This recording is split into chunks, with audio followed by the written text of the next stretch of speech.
मनुवादी कौन लोग हैं ये स्पष्ट करें, नहीं तो ऐसे शब्दों का प्रयोग ना करें। No comment, no comments. के पास हमारी योजनाएं पहुंचने में रोड़ा कौन बन रहा है?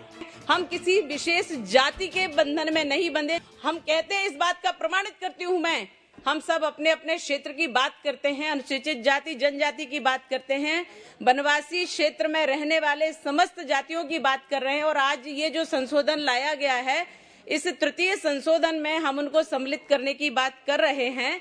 तो इसके ही अंतर्गत एक विषय जो मैं अपने क्षेत्र का कहना चाहती हूं कि भोपाल, सीहोर और रायसेन, ये 3 जिले हमारे रजत समाज जो धोबी समाज है उसको सम्मिलित करने के लिए 17 देश के 17 प्रदेशों में इसको सम्मिलित किया गया है। अनुसूचित जाति में, पिछड़े वर्ग में थे, अनुसूचित जाति में सम्मिलित किया गया है।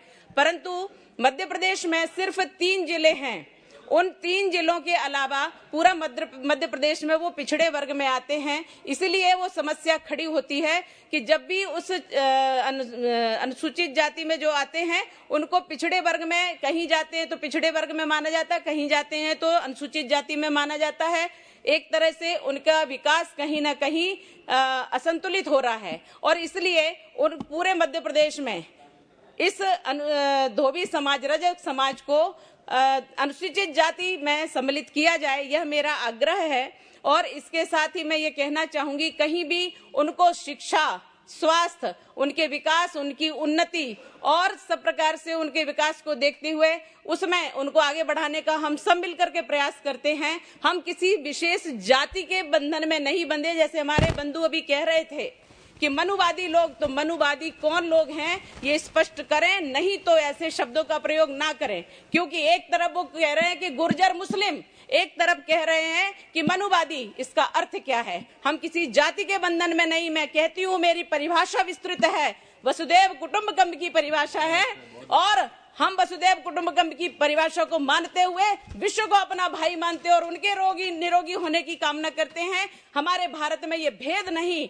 हम कहते हैं, इस बात का प्रमाणित करती हूं मैं कि हम जैसे साधु सन्यासी जाते हैं आदिवासी वनवासी क्षेत्रों में, वहां पर जाकर कॉलेज खोलते हैं, हम हॉस्पिटल खोलते हैं, हम सेवा में रत रहते हैं। परंतु आप महोदय, आप इस बात का भी ज्ञान लीजिए कि उनके पास हमारी योजनाएं पहुंचने में रोड़ा कौन बन रहा है। ये रोड़े पर ध्यान दिया जाए। अगर इनको देखा जाए तो ऐसे ही लोग उन रोड़े बने हुए हैं और उनके पास तक सुविधाएं नहीं पहुंचने दे रहे हैं। हम उस विषय की बात करते हैं जो सबके विकास को लेकर चलते, कोई पिछड़ा नहीं रहे, कोई भी किसी प्रकार से वंचित ना रहे, सबको बढ़ने का अवसर मिले, सबको पढ़ने का अवसर मिले। महोदय, मैं सिर्फ इतना कहकर अपनी बात समाप्त करती हूं कि जो पिछड़े हैं उन्हें मिलाएं, जो बिछड़े हैं उन्हें बढ़ाएं, जो नहीं हुआ वो शुरू कराएं, भारत को विश्व गुरु बनाएं। भारत माता की जय।